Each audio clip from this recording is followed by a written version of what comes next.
प्रधानमंत्री नरेंद्र मोदी जी ने कल निजामाबाद में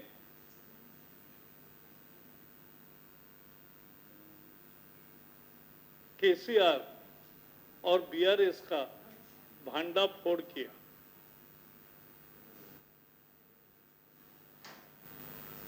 उन्होंने ये बताया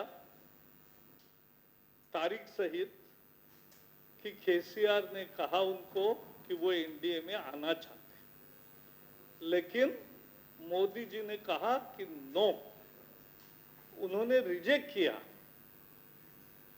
तो केसीआर के साथ बीजेपी कभी नहीं जाएगी।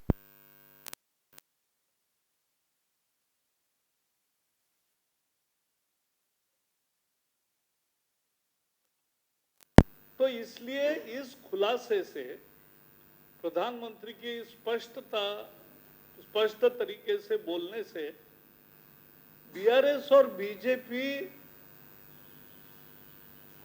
के समझौते का, अंदर खाने अंडरस्टैंडिंग का जो अफवाह कांग्रेस और बीआरएस दोनों फैला रहे थे, उसका भांडाफोड़ हो गया और वो अफवाह सदा के लिए अब खत्म हो गई। उल्टा बीआरएस और कांग्रेस एक है, यह हमने 10 बार दिखाया और वो सबको मालूम है वो कैसे अलायंस में थे, कैसे मर्जर करना चाहते थे, कैसे उनके मंत्रिमंडल में मंत्री थे और बाकी भी।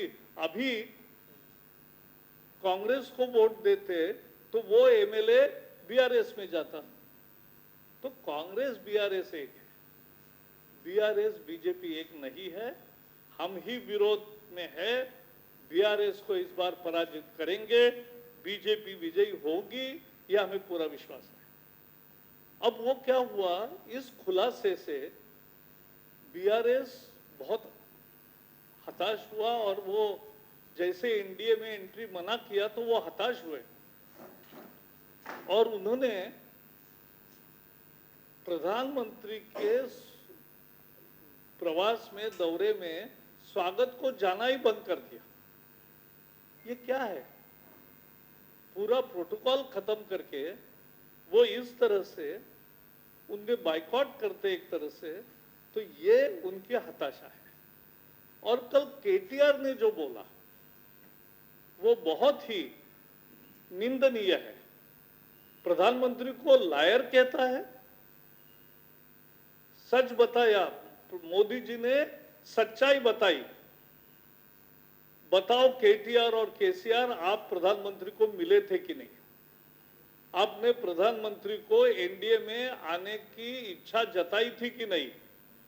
और प्रधानमंत्री ने मना किया, इसलिए नहीं आ सके। तो ये सच्चाई क्यों नहीं बताते?